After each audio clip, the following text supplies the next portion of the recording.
जय हिंद, नमस्कार दोस्तों। बिहार विधानसभा चुनाव से पहले चुनाव आयोग ने कहा कि स्पेशल इंटेंसिव रिवीजन बिहार विधानसभा चुनाव से पहले हम करवाने वाले हैं और ये पूरी तरह से कंप्लीट हो गया है और इसमें लगभग 65 लाख वोटर हैं, उनके लिस्ट से बाहर हुए या नाम काटे गए। ये नाम कौन से बाहर हुए हैं, जिनमें से मतलब कोई या तो बिहार प्रदेश को छोड़कर रोजगार की तलाश में अन्य राज्यों के अंदर चले गए हैं, या किसी की मृत्यु हो गई है, या अवैध रूप से जो भारतीय जनता पार्टी है वो कह रही है कि बांग्लादेशी घुसपैठिए हैं वो बिहार के अंदर आए हैं और उनके वोट बने हुए हैं, तो उन लोगों के नाम कटे हुए हैं। ये 1 अगस्त को चुनाव आयोग है वो अपनी शुद्धिकरण की पहली सूची जारी करने वाला है और कल ही 1 अगस्त, और ये 1 अगस्त आने के बाद ये सूची जारी होने के बाद सुप्रीम कोर्ट के जब इस एसआईआर के खिलाफ याचिका दर्ज की गई, तब सुप्रीम कोर्ट ने कहा कि अगर बड़े पैमाने पर बिना कोई मतलब कोई नागरिक अपनी देश की नागरिकता नहीं बता पाता है, या उनका वोट मतलब बिना किसी कारण बताए जानबूझकर चुनाव आयोग ऐसे मतलब अगर कोई किसी वोटर का वोटर लिस्ट से नाम काट देता तो हम इसके ऊपर तुरंत संज्ञान लेंगे और उस मामले को हम पूरी तरह से एसआईआर को रद्द भी कर सकते हैं और दोबारा से शुद्धिकरण की मांग कर सकते हैं। जैसे ही ये एसआईआर का मामला, एसआईआर की बात चुनाव आयोग द्वारा की गई और बिहार के अंदर जैसे ही 65 लाख लोगों के वोट कटे, तो आरजेडी ने दोस्तों उछलना और हंगामा करना शुरू कर दिया, क्योंकि आरजेडी का है वो घुसपैठिए है और ये 65 लाख जो वोटर हैं, कोई मर चुका है उसका भी वोटर लिस्ट के अंदर बना हुआ है, कोई प्रदेश छोड़कर रोजगार की तलाश में चला गया, या किसी के 2 वोट बने हुए हैं, या फिर बांग्लादेशी घुसपैठी है जो बिहार के अंदर बसे हुए। जैसे ही एसआईआर की घोषणा हुई तो आरजेडी के अंदर मतलब तन बदन में और तेजस्वी के पार्टी में आग लग गई और सड़कों के ऊपर हंगामा करना शुरू कर दिया। साथ में कांग्रेस पार्टी ने भी शुरू कर दिया और सुप्रीम कोर्ट चली गई। संसद के अंदर तो मानसून सत्र भी नहीं चलने दिया जा रहा और एसआईआर के ऊपर कहने लगे कि हम चर्चा कराएंगे। और पर दोस्तों, जो भारतीय जनता पार्टी और चुनाव आयोग ने अपने संवैधानिक दायरे में रहते हुए इस एसआईआर को बिहार के अंदर संपूर्ण पूरी तरह से कंप्लीट कर लिया है और लगभग 65 लाख वोटर हैं वो इस चुनाव आयोग ने लिस्ट से बाहर किए हैं, जो गैर कानूनी तरीके से बिहार के अंदर वोटर बने हुए थे। अब जो अगला नंबर है वो एसआईआर के बाद अगले साल विधानसभा चुनाव होने वाले पश्चिम बंगाल के अंदर। ये एसआईआर एक प्रकार से कहें तो लाया गया ही सिर्फ पश्चिम बंगाल के लिए है। ये बहाना तो सिर्फ बिहार को बनाया जा रहा है, क्योंकि अगर बिहार के अंदर एसआईआर को कंप्लीट कर लिया गया और चुनाव हो गया तो मतलब ये अगला निशान, अगला काम जब एसआईआर पश्चिम बंगाल के अंदर किया जाएगा तो मतलब सरकार भी, सुप्रीम कोर्ट भी, चुनाव आयोग भी ये सबूत पेश कर देगी, उदाहरण के रूप में बताएगी कि हमने बिहार के अंदर भी एसआईआर किया गया था और पूरी तरह लिस्ट को शुद्धिकरण किया गया। और ये एक क्रांतिकारी एसआईआर चुनाव आयोग है जो देश की आजादी के बाद कर रहा है, निष्पक्ष तरीके से कर रहा है। जैसे ही एसआईआर की घोषणा बिहार के बाद अब पश्चिम बंगाल के अंदर होने वाली है और वहां भी एसआईआर होने वाला है, तो एक बड़ी बात है।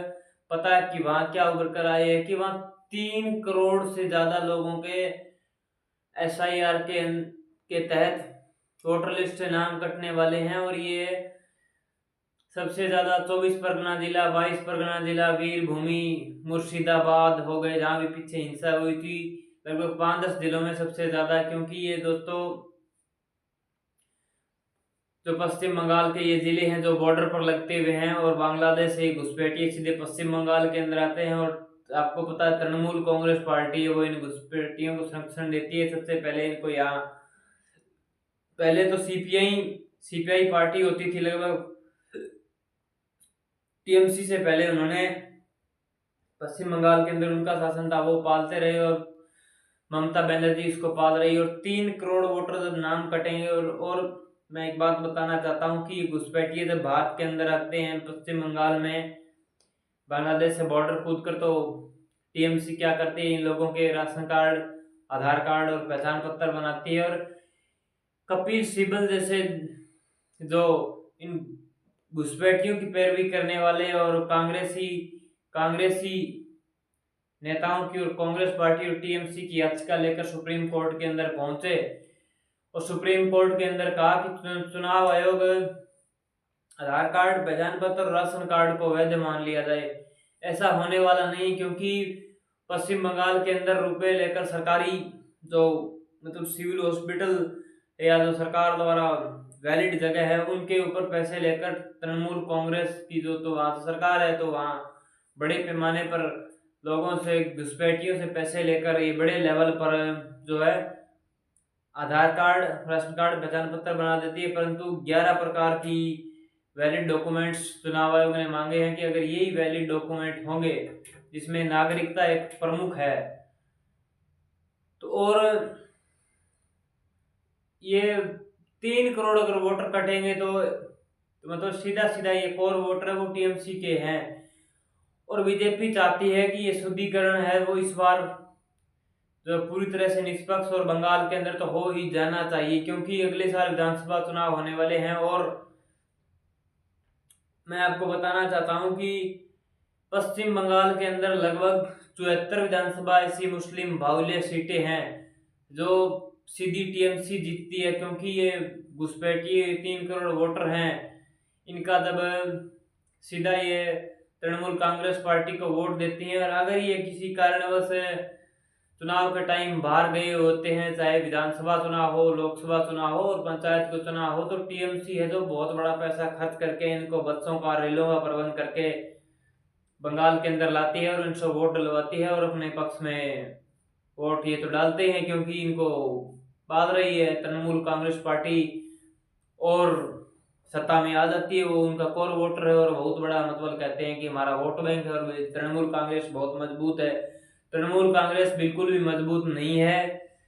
बंगाल के अंदर इन घुसपैठियों की वजह से सत्ता में आती है। और अगर ये निष्पक्ष रूप से और चुनाव सुप्रीम कोर्ट इस एसआईआर के बीच में कोई अड़ंगा नहीं डालती है, इस पर रोक नहीं लगाती है, तो अगर ये निष्पक्ष रूप से बिहार की तरह ये पश्चिम बंगाल के अंदर भी हो गया तो इस बार ममता बनर्जी का एसआईआर के बहाने दोस्तों सत्ता से बाहर होना निश्चित है और सफाया होना बिल्कुल ही निश्चित है, क्योंकि ये उनका कोर वोटर है। और गैर कानूनी जब ये 65 लाख वोटर 165 सीटों के ऊपर 20,000 प्रति विधानसभा सीट के ऊपर बिहार के अंदर वोट कटे हैं, तो आप अनुमान लगा लीजिए कि 3 करोड़ वोटर अगर पश्चिम बंगाल के अंदर एसआईआर के द्वारा वोटर लिस्ट शुद्धिकरण की जांच होती है और एसआईआर के द्वारा 3 करोड़ वोटर कटेंगे, तो मतलब लगभग 30 से 35 हजार वोटर प्रत्येक विधानसभा सीट से कटेंगे। और ये तृणमूल कांग्रेस का एक कोर वोटर है। और बीजेपी, एक मैं बात बताना चाहता हूँ कि ये बीजेपी ना इतनी कार्यकर्ता और मेहनत करती है कि हर चीज का ये हल निकाल लेते हैं। और इन्होंने धारा 370 हटाने के बाद जो जम्मू कश्मीर है वहां भी ये मुख्य पार्टी बनकर उभरी और दूसरी मुख्य विपक्षी पार्टी बनकर लगभग 26 विधानसभा सीटें हासिल कर ली। और इनको बीजेपी को इतना रिग्रेट नहीं है हुआ कि हमने मतलब जम्मू कश्मीर के अंदर इतना धारा 370 हटाई और इतना विकास कार्य और घाटी के अंदर शांति के लिए इतनी भारतीय सेना और गृह मंत्रालय है वो काम कर रहा है, तो वहां भी ये मुख्य पार्टी बनकर उभरी हुई है, भले ही सत्ता में नहीं आई है। पर अब यहाँ हिंदू भी बहुत ज्यादा वोटर हैं और भारतीय जनता पार्टी का दिन प्रतिदिन वोट शेयर बढ़ रहा है, पर सीटें नहीं बढ़ रही। सीटें इसलिए नहीं बढ़ रही क्योंकि टीएमसी के पास लगभग 30,000 फर्जी वोटर हैं हर विधानसभा के अंदर, वहां बीजेपी के लिए जीतना मुश्किल है। और एसआईआर किया इसीलिए जा रहा है क्योंकि बीजेपी हर प्रदेश के अंदर आज मजबूत पार्टी बनकर उभरी हुई है, या तो सत्ता के अंदर है या मुख्य विपक्षी पार्टी बनी हुई है। ये पश्चिम बंगाल ही ऐसा राज्य है जहां बीजेपी का सत्ता में आना बिल्कुल मुश्किल लग रहा है। ठीक दिल्ली के अंदर भी इन्होंने केजरीवाल को जो घुसपैठिए थे उसके अंदर भी उन्होंने ये कारवां कर दिखाया है और उनको भी सत्ता से केजरीवाल कह रहे थे कि बीजेपी हमारे को सपने में भी, इस जन्म में भी हमारे को मोदी जी नहीं हरा सकते, और वहां भी उन्होंने आम आदमी पार्टी को उखाड़ फेंका है। और आज दिल्ली में अंदर रेखा गुप्ता है, वो बीजेपी की सीएम बनी हुई है। इसी के ऊपर काम करते हुए तो बीजेपी के चाणक्य कहे जाने वाले अमित शाह और नरेंद्र मोदी ये काम कर रहे हैं कि बस एक बार हम बंगाल के अंदर सत्ता में आ जाए, वहां आने के बाद उन घुसपैठी और ममता बनर्जी का ये दोस्तों ऐसा इलाज करेंगे कि उन्होंने सपने में नहीं सोचा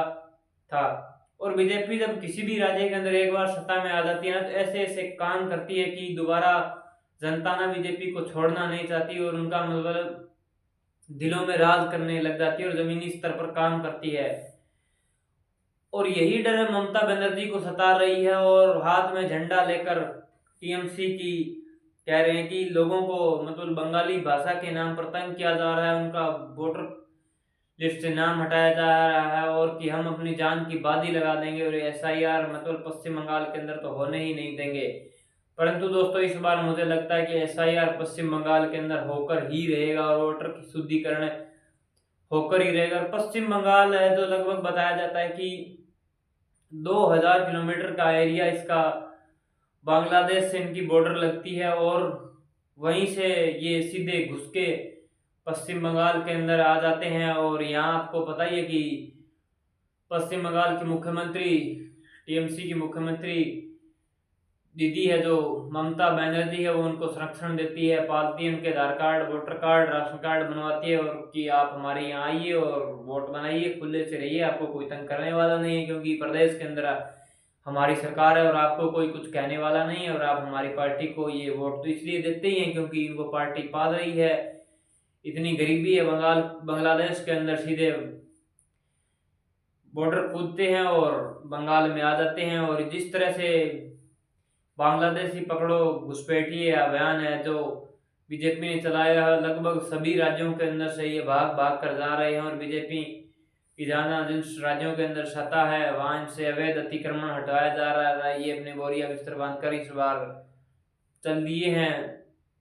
बंगाल के अंदर। और तृणमूल कांग्रेस है जो बहुत करोड़ों का बजट इन अवैध घुसपैठियों और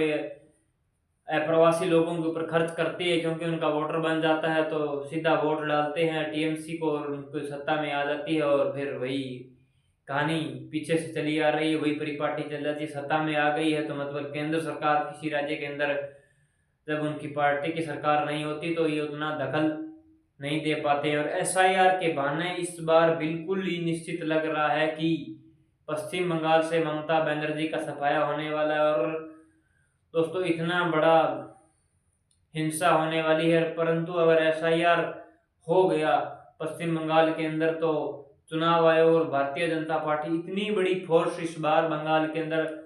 उतारने वाली है कि प्रत्येक लगभग मुझे लगता है कि 2, 2.5, 3, 4 करोड़ अगर वोटर होंगे तो 1 करोड़ पूरे देश के सभी राज्यों की फोर्स वहां उतारने वाली है और निष्पक्ष रूप से वहां वोट करवाने वाली है। और इस बार सत्ता परिवर्तन